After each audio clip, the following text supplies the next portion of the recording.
Right, welcome everybody to another ethics class in which we are going to talk about applied issues and Kantian deontology. And the example that I picked for you to talk about Kantian deontology and how to show how it's applied to an applied ethical issue is the issue of sweatshops.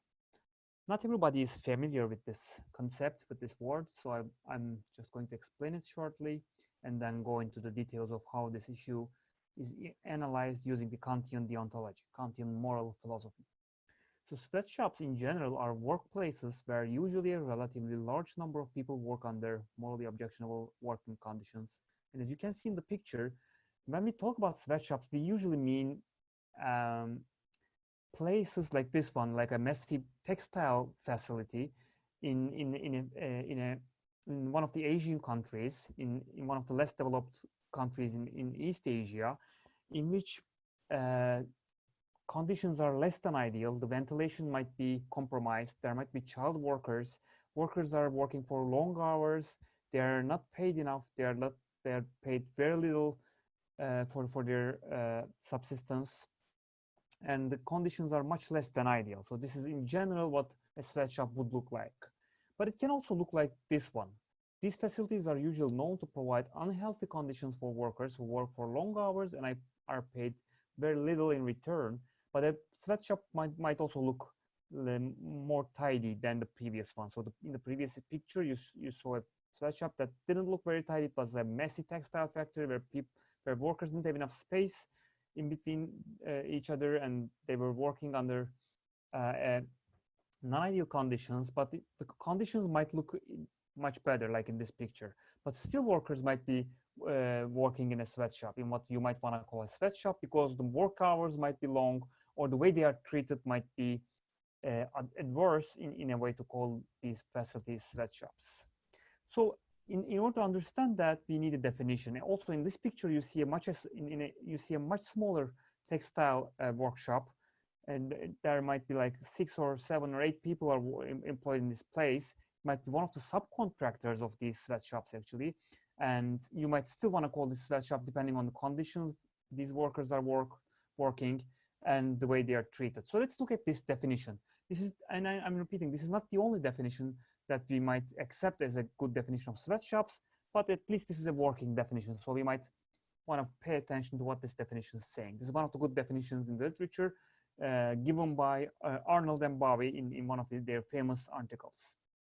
Any workplace in which workers are typically subject to 2 or more of the following conditions is called a sweatshop, according to these orders. Income for a 48 work hour, 48 work week, less than the overall poverty rate for that country. Systematic forced overtime, systematic health and safety risks that stem from negligence or the willful disregard of employee welfare, coercion within the workspace, systematic deception that places workers at risk, and underpayment of earnings. So if any two of these conditions hold, according to Arnold and Bowie, uh, according to this definition that they use in their article, those that place could be plausibly called a sweatshop. As I was trying to say, we could use other definitions or definitions that are requiring other conditions than this one, but more or less this definition would explain what a sweatshop is. Sweatshop workers are known to take these otherwise undesirable jobs because they lack better options of livelihood. Many of these workers previously worked in subsistence farming, of which you can see a picture on the right-hand side, which requires them to be involved in close to 16 hours of hard manual labor daily. So this work that workers employ in subsistence farming is so difficult, so unattractive, that these workers actually prefer to work in sweatshops that are employing them. They actually volunteer to work in sweatshops. That's one of the explanations showing why people are preferring to work in sweatshops, although the conditions are much less than ideal. Or they might be, before working in sweatshops, these workers might be working in local warehouses which pay even less than sweatshops. So one of the things that we criticize sweatshops is that they're paying very little to the workers compared to the hours that they are working. They're paying a mere subsistence wage. But the alternatives, the local warehouses that are run by local entrepreneurs, are paying even less than those sweatshops. So these are even less ideal conditions. And some people are coming from even worse backgrounds. They might be scavenging for food, or they might even be involved in prostitution before they worked in sweatshops. So these people are living under really dire straits, really unacceptable conditions, and for them, sweatshop conditions are a step up for pursuing their lives, for subsisting themselves. So they are even volunteering to work in sweatshops, unfortunately.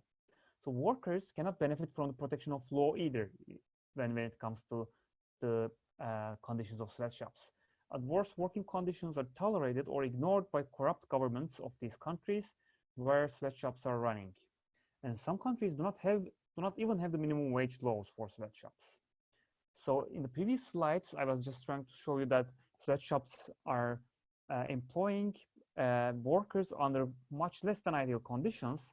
But in this slide, I'm trying to show why these conditions are still persisting, or why workers are still working under those horrible conditions, even though they're much less than ideal. And on the left-hand side of the slide, I've just argued that one reason workers are picking these jobs is because these jobs are offering better conditions than the local alternatives, and unfortunately, that's one of the reasons that these workers are picking these jobs. And on the right-hand side, I'm showing the reason that these sweatshop conditions cannot most of the time be regulated, because the governments are either ignoring these conditions.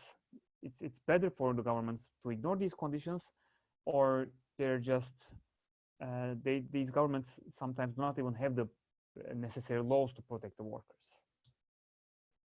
So how is this all topic going to be tied to all the Kantian idea of categorical imperative, or whole Kant's deontological moral philosophy? In order to understand this, we have to remember the formula of humanity, which was the second formulation of Kant's categorical imperative. Here at the top of the slide, you can see the second formulation of categorical imperative, the formula of humanity. It says, so act that you use humanity, whether in your own person or in the person of any other, always at the same time as an end and never merely as a means. So as I was saying in my previous classes, this is an old-worded sentence, but Kant here is referring to the idea that you should never treat someone as if that person is a tool, and you should always treat that person as the respectable being that he or she is. Here I say in the slide, the main idea here is never treat people as mere means, always treat them also as ends. Never treat them as tools, as if you're treating a certain tool. And I was giving examples of this in my previous classes. Think of examples where you treat someone as a mere means in order to understand what this odd phrase might mean. In conditions where there is exploitation or manipulation, or wrongs like these ones, you use people as if they were tools to accomplish your own goals. So you treat people not in the way that you're supposed to treat a respectable being, but you treat them as if you're just using a tool, accomplishing your goal, and then just dumping the tool. That's what Kant means by treating someone as mere means. So you're not supposed to do that to human beings, according to Kant, according to Kant's second formulation of categorical imperative. So Kant actually ties this idea ties the idea of never treating someone as a mere means to the idea of human dignity. And let's see how he is doing this. Kant holds that human beings are rational and free, and thus they can govern their own behaviors. So this is not a very controversial starting point, right? I mean, most of the theories would accept that, or maybe everybody would accept that human beings, or most of the human beings, or human beings in general, are rational, and we usually take human beings to be free. That's also a big discussion in philosophical literature, but most of the time we act as if at least human beings are free and rational. So this is not a This is not necessarily a very controversial starting point for anybody who comes from another framework, even if they don't want to buy the Kantian metaphysics. But Kant says human beings are rational and free, and thus, as a result, they can govern their own behaviors. And governing their own behaviors makes them capable of moral action. That's what it means to be free, right? I mean, if you are free, that means you can decide on your behaviors. You can either choose to do X or you can choose to do Y. You can govern your own behaviors. And this means you're capable of moral action. You're capable of acting with a moral concern. You can choose the path that's commanded by moral rules rather than by your inclinations alone, right? That's what Kant starts his reasoning with. And if human beings are capable of moral action, this entails that they're responsible for the things that they do and refrain from doing. That's what we understand from responsibility, right? I mean, if for instance, think of an animal. Think of a lion that's attacking a gazelle. And when the lion is eating the gazelle, you're not blaming the lion for doing it. I mean, it's not only about being hungry or not. The lion is attacking the gazelle when it's hungry, that's for sure. But the lion is not a moral creature. You do not hold the lion responsible for the things that they are doing. Doing, they're just following their inclinations. They're following whatever they're supposed to follow, right? They're just hunting when they're hungry and they're sleeping when they're supposed to sleep. So, but human beings are different. Human beings can govern their own actions, and that's why you hold human beings responsible for their actions. Human beings are not merely acting as a result of natural impulses, as in the lion example, or as a result of other people's commands. For instance, when you're in the army, you're supposed to follow commands, and some of the times you are not taken responsible unless you're doing something ordinarily horrible, right?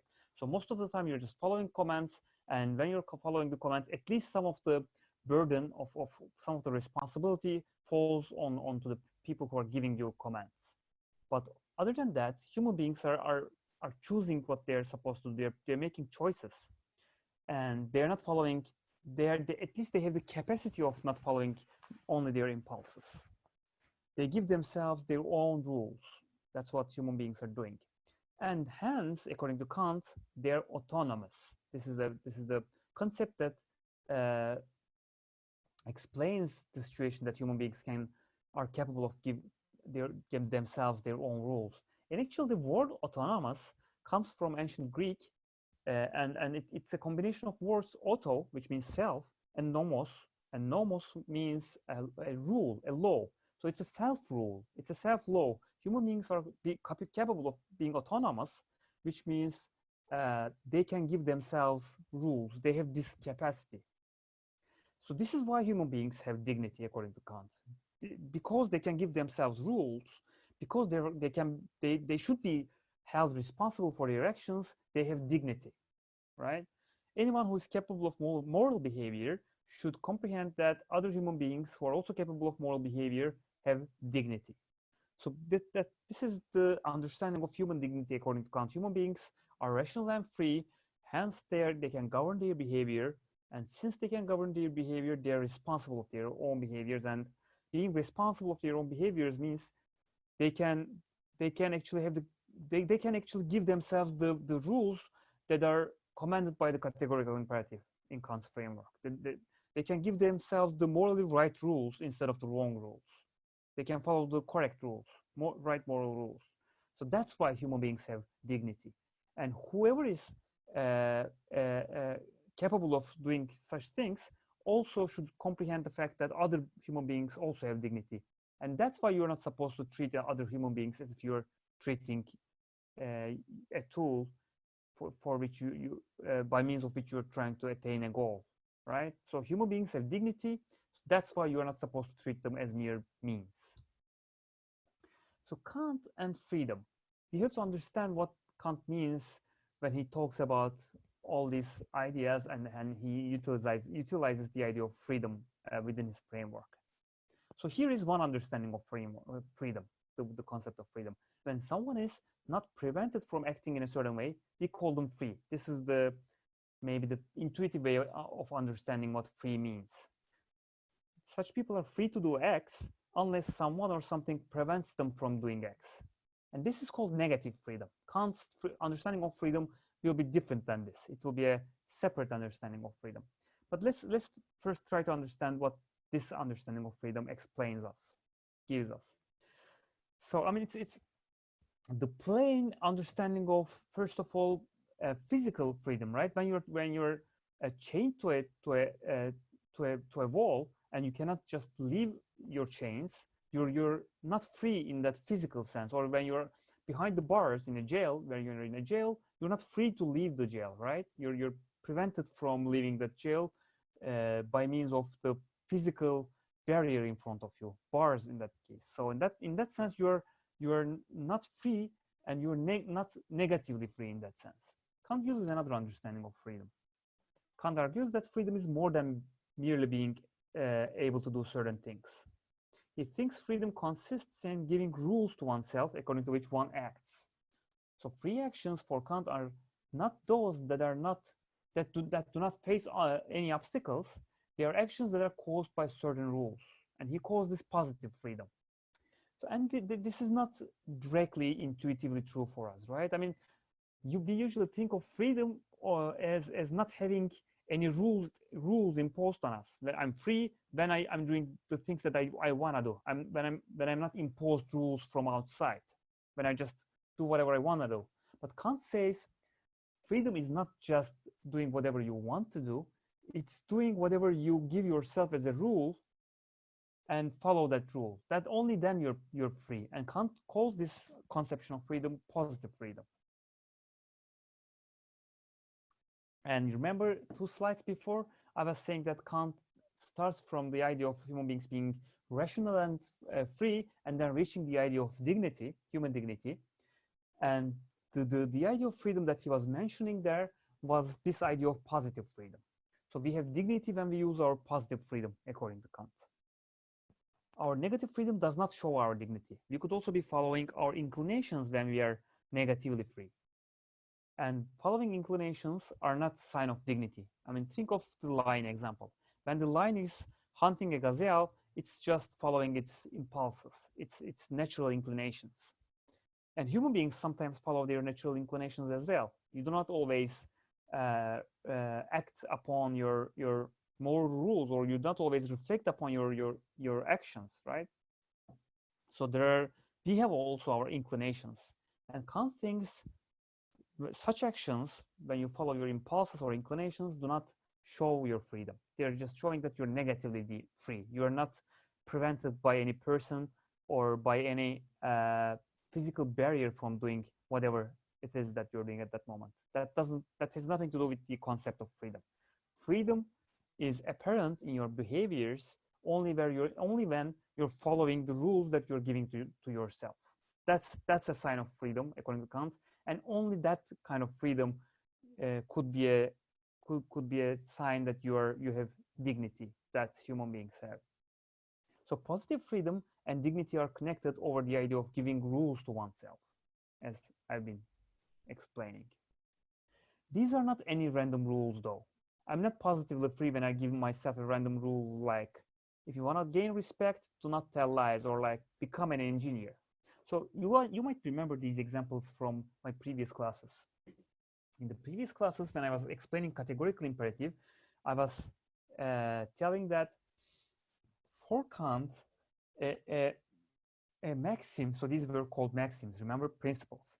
A principle or a maxim like this one, if you want to gain respect, don't tell lies, can have moral worth only if it has the categorical structure and it's in line with the categorical imperative. That's what I say at the bottom of the slide. I say they have to be rules that are defined by the categorical imperative and that have the categorical form. So if you want to gain respect, don't tell lies, this maxim doesn't have the categorical form. It can pass the categorical imperative test. Remember that test? You have to be able to universalize the maxim. You have to imagine a world in which everybody is following your maxim and no contradiction occurs. That's the categorical imperative test. And actually, you can imagine such a world with this maxim. If you want to gain respect, don't tell lies. This maxim could be universalized. Everybody could follow that kind of a maxim. but it doesn't have the categorical form. It has the hypothetical form according to Kant's distinction. Remember that distinction? Categorical form is something like a command. Look at the second example here. Become an engineer. This sentence has the categorical form. It has the right form according to Kant to be a candidate to have a moral worth. But that sentence does not pass the categorical imperative test. Remember the test. Test asks you to universalize this maxim. What if everybody were following this rule and became an engineer? The society would be an awkward society. We also need medical doctors. We need philosophers. We need cooks. We need people who are driving us around. We need also people from all sorts of vocations, or people doing all sorts of jobs. And so become an engineer cannot be a rule that we can expect everybody to follow. And that's what we meant by universalization. Remember in our previous classes. So according to Kant, those sentences, those maxims cannot be the basis of our moral behavior. So again, I'm going to the beginning of this portion of the slide. Positive freedom and dignity are connected over the idea of giving rules to oneself, but these are not any rules, any random rules. Look at the bottom of this slide. These should be rules like don't tell lies or help those who are in need. So these two rules, these two maxims have moral worth. They can pass the categorical imperative test and they have the categorical form. Let's look at don't tell lies. It has the categorical form because it doesn't have any if clause in it. It has the commanding form. It has the categorical form that Kant wants us to use in our moral maxims. And you can universalize that maxim. You can expect everybody to abide by this maxim, abide by this rule, adhere to this rule, and there doesn't occur any contradiction between the maxim and everybody following it. So don't tell lies or help those who are in need are maxims that Kant's categorical imperative approves as moral laws.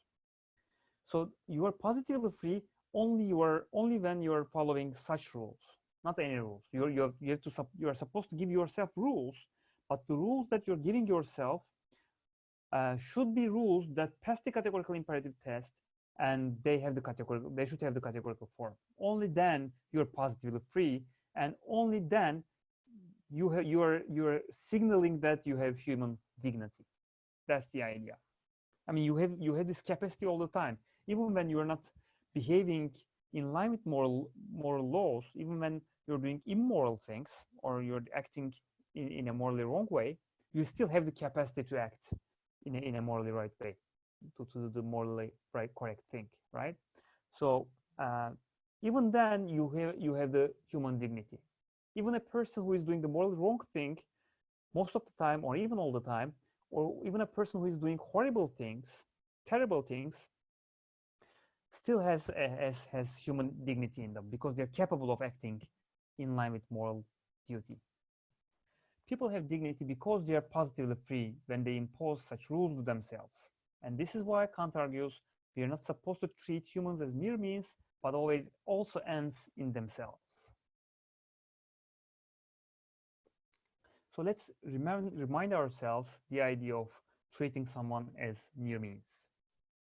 And as we talked, this is the basic idea behind the second formulation of categorical imperative, which Kant also calls the formula of humanity for the categorical imperative. And this was the imperative itself. Not treating someone as a mere means, but always also as an end in themselves. Sorry, this is not the imperative itself, but this is the idea behind the imperative. You should not be treating someone as a mere means, but always as an end in themselves. And this requires us to support and develop certain human capacities in those with whom we interact. And this is because of the as an end in themselves part of this sentence. So treating someone as a mere means, as I've been telling until now, is just treating someone as if they were just a tool and not a human being with dignity, right? That's easy. You are not supposed to exploit people. You're not supposed to manipulate them. You're not supposed to just ignore their requirements, necessities as a human being. But you're also supposed to treat them as an end in themselves. And actually, the last thing that I just said stems from this sentence. You're not supposed to ignore their necessities as human beings, because you're supposed to treat them also as ends in themselves. They can create their own goals. They can have their own ends. They are not just means to somebody else's ends. That's the idea. So this criterion requires us to support and develop certain human capacities with whom in those people with whom we interact. That's the idea here. And some of such capacities are these: capacity to reason, capacity to accept categorical imperatives, capacity to understand the world, and capacity to reason abstractly. So these are just some of these capacities that we have to support and develop when we interact with a person. We also have a duty to be concerned with the physical and moral well-being of people with whom we interact. So because people who live under dire circumstances or severe poverty cannot easily develop their capacities and well-being, we have to, when we interact with those people, we have to take into consideration, or we have to be concerned with those circumstances. So where does this idea come from? Let me repeat it. So we are supposed to treat everyone as the dignified human beings that they are, right? This is the idea behind respecting people according to Kant's categorical imperative, second formulation of categorical imperative. You are supposed to see people as the dignified human beings that they are. This is what Kant meant when he was saying you should treat them as ends in themselves, right? And when you choose to interact with a person, you have to respect that person's capacities, and you have to support and develop those capacities, especially if this is a prolonging relationship. And that's only one aspect of treating someone as an end. You also have to be concerned with the physical and moral well-being of those people with whom we interact. So imagine you're living with a person. That person might be your spouse, or that person might be your roommate. So you're in a certain human interaction with that person. You're sharing a living space. Maybe you might be sharing your bills, or you might be cooking together, or if it's a family, you might be sharing even your emotional well-being with that person. Under those circumstances, you are, according to Kant's moral theory, you are not supposed to ignore the physical well-being of that person. If the person is sick, you're not supposed to just ignore the person and just mind your own business. You have to help that person. You have to ensure in as much as you can, as much as your capacity allows you, to help that person's physical well-being to improve. That's one aspect of treating someone as an end in himself or in herself. You should also care about that person's moral well-being. For instance, if that person is under, for instance, certain under the pressure of certain conditions, which might include like severe poverty, you cannot just ignore those conditions. You are supposed to make sure that that person acquires their moral capacity and they're out of severe poverty. I mean, what you are supposed to do exactly might depend on the circumstances, of course. Maybe you're supposed to help them directly financially. Maybe that might be the case under certain conditions. Especially if you're a family, you definitely have to like share whatever you have in your hand. But even in relationships which doesn't include families, even when you're living with someone, you have to have some concern for that person's well-being. If that person is living under severe poverty, you might try to help that person, maybe try to help that person find a job, or maybe introduce that person to some other people that you think might help them. So you might have some concern, and the details, as I was saying, might depend on the circumstances. But according to Kant, whenever you are interacting with a person, whenever you are having a certain human interaction with a person, you have to take their requirements, their human needs into consideration. You must have a concern for those people. So what are the implications of all this Kantian deontological theory for sweatshops? Because at the beginning of this presentation, I started the issue talking about the issue of sweatshops. I defined what sweatshops are. I also explained why workers are preferring to work under those horrendous conditions. And then I just jumped to Kantian deontology. So now I'm going to combine these two issues together and explain try to explain at least what Kant has to say about the conditions under sweatshops. So of course, at Kant's time, Kant did not get involved about the workings of sweatshops because there was not any sweatshops, or maybe even if there were some sweatshops, that there are some workplaces that might look like sweatshops, the concept was not there. So it's a rather new concept. So Kant did not write directly on sweatshops. What we are doing here is talking about what Kantian deontology, how Kantian deontology might lead us to talk about sweatshops, how it can inspire us to talk about sweatshops. That's what we are doing here.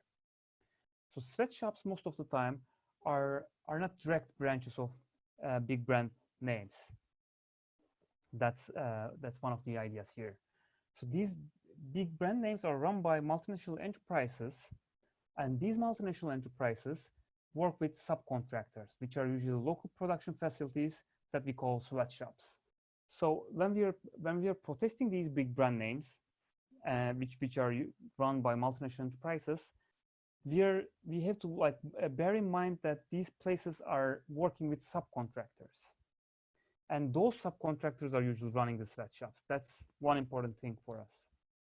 So, but these multinational enterprises are direct stakeholders in the global production chain that use sweatshops.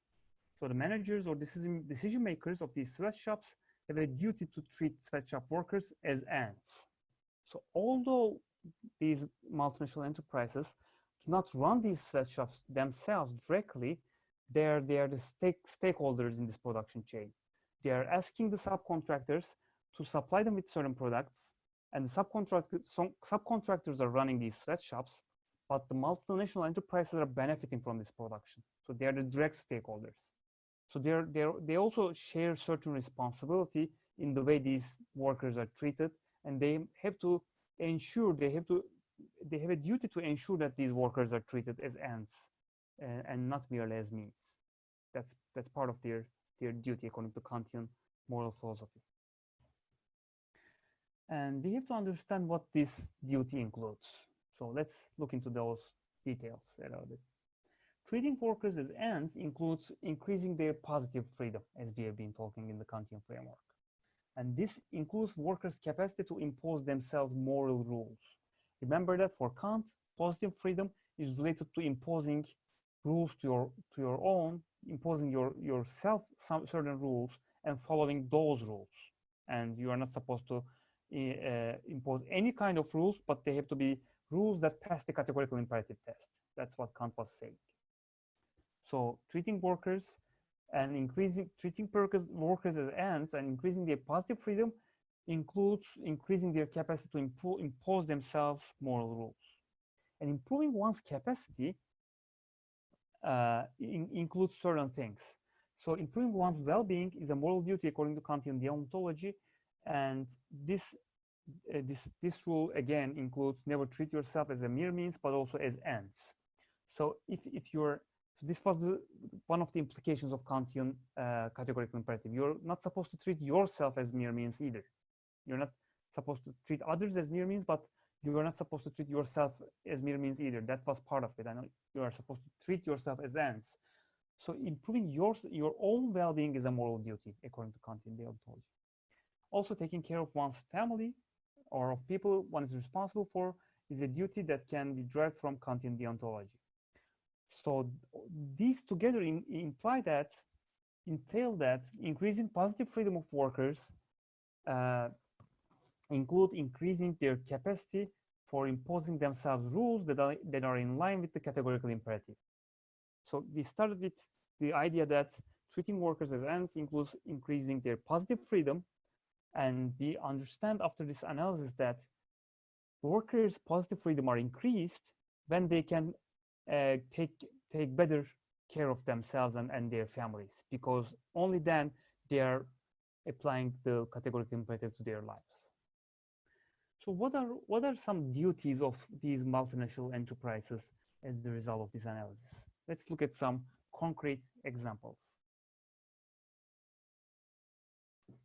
First one, multinational enterprise managers have a duty to ensure that managers of their subcontractors, So as I was saying, multinational enterprises like big brand names like Nike, Gap, or H&M, these are working with subcontractors. They are not running the facilities themselves. For instance, let's assume that Nike or Adidas or any brand that you imagine, a big brand name, let's assume that they have they have a subcontractor in Bangladesh, and they have to ensure that the managers in this factory in Bangladesh are treating their workers with respect. That's a duty of the multinational enterprise managers. So multinational enterprises have a duty to reduce the risk of job-related injury to workers. That's part of not treating as mere means. And they have a duty to provide a living wage to these workers. And this is part of treating them as ends in themselves. So only when a worker has a certain amount of financial power, they can treat themselves as an end. And this is part of the categorical imperative. You are not supposed to treat yourself as mere means, but you're also supposed to treat yourself as an end. But you can treat yourself as a dignified human being only if you have a certain financial power. And this is why multinational enterprise managers have a duty to increase the wages of workers up to the level of living wage, so that they can have a dignified human life, so that they have increased positive freedom. So this is one aspect of the duty that multinational enterprises have towards the sweatshop workers. Multinational enterprise managers also must ensure that workers' rights are in line with the local labor laws and they are not breached. And this includes paying wages in line with the minimum wage laws. So when there are minimum wage laws in the country that runs the sweatshops, for instance, again, following the previous example, if you're working with a sweatshop run in Bangladesh, you have to follow the minimum wage laws of Bangladesh, and you have to ensure that you are paying your workers at least the minimum wage. Under certain circumstances, if you have enough financial power as the multinational enterprise, if you're as big a brand name like H&M, Gap, Nike, you have to ensure that they're earning a living wage under those circumstances. So this duty also includes avoiding unpaid forced overtime. So you're not supposed to have your workers work overtime without paying them extra wages for their overtime work. You're not. This is required by the Kantian moral principle. And you should also ensure the health and safety standards are in line with the local laws and regulations. So most of these sweatshops acquired the name sweatshop. The word sweat is in this word because they're really not well ventilated. These places are usually not even ventilated at all, and workers are like almost working under very heavy weather conditions. They are working under stuffy weather conditions in a stuffy room. So those health and safety conditions should be ensured. They should also be workers should be safeguarded against sexual harassment or assault in the workplace, and this is not a extraordinary thing. This happens in such sweatshops, especially for female workers. Sexual harassment is a commonplace problem, and multinational enterprise managers should ensure that that kind of worker treatment is prevented. So these are the direct duties of multinational enterprise managers. So some of the sweatshop defenders, some of the economists are saying that, okay, you are demanding all these things from a Kantian moral point of view, but economics has their own rules. You cannot do these things without losing money. And no company, no corporation would want to lose money. So the things that you're saying are just good for philosophy classes in universities. Those are not realistic goals. These are not realistic aims. And sweatshop critics who are all working on both economics and philosophy, for benefiting from both economics and economic analysis and philosophical analysis, are giving certain responses to this type of criticism. They are saying that multinational enterprises can comply with Kantian duties even under pressing global economic competition, and they are suggesting certain ways to do this. The first idea is the efficiency wage level. According to this idea, this approach advocates that a business can enjoy higher productivity as it increases wages up to a certain amount. So this idea incorporates the idea that when you pay workers above a certain wage, and you ensure their caloric intake, workers are taking a certain amount of calories during the day with the food that is supplied at work, but also with the increased wage, they can they can bring their homes better food, better quality food, and they can take more calories. Their efficiency at the workplace will increase. This is the idea behind the efficiency wage, and this is an idea in the economic literature. Actually, in the economic literature, there are papers that are showing empirically that efficiency wage levels increase the productivity at work. So sweatshop critics say that paying increased wages to sweatshop workers would actually increase the efficiency at work. So this will be in line with the economic theory. This is what sweatshop critics are saying. So sweatshop wages should be increased, leaning on the idea of efficiency wage. The second idea is this: increased costs can sometimes be reflected on the price tags for those goods. So rather well off consumers, they remind us, are willing to pay a bit more in return for humane working conditions in the less developed countries. So sometimes you might see, I mean, it's not very commonplace, but in certain products, you see that this product, you see a tagline, you see a tag saying that this product is sweat-free. This product is not produced in a sweatshop. There was no child labor or sweatshop labor included in these products. Sometimes you see it written in the tags of these clothes, and those products are preferred by certain consumers who care about ethical shopping, ethical consuming. Certain consumers care about ethical consuming, and they want to buy products which are produced under ethically acceptable conditions. They don't want to buy products that are produced in sweatshops. And this is sometimes called ethical branding. These multinational enterprises might prefer to avoid sweatshop conditions because they want to use the idea of ethical branding, and they want to promote their sales with these tags on their products. Let's look at other ideas for increasing the conditions and wages in sweatshops. The third idea is this: the labor costs could be absorbed by operating expenses. Absorbing the increase in labor costs under the operating expenses would be another way of increasing the working conditions and the wages. And this refers to the idea of benefiting from tax reductions in the home country of the multinational enterprise headquarters. Sometimes in the home country of these multinational enterprises, the governments are offering certain tax reductions, and the companies can benefit from these tax reductions under the name of operating expenses and reflect these advantages to the workers as direct wage increases. And the fourth item is this: manager compensation packages and returns to business owners could be reduced for the sake of doing business in line with higher moral standards. So this idea is defending the view that in return for increasing the wages for workers and improving their working conditions, these multinational enterprises can pay less wages to their high-level managers, because those high-level managers usually, or CEOs usually, earn like very handsome salaries. Those salaries could be somehow reduced in order to increase working conditions. Also, the returns for stockholders, business owners, could be reduced in return for higher moral standards, because this is what morality requires.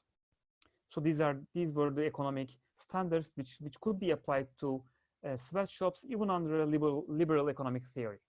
So all in all, in this class, I've been talking about how Kantian deontology, and particularly the idea of respect for persons that Kant is advocating, can be applied to the issue of sweatshops.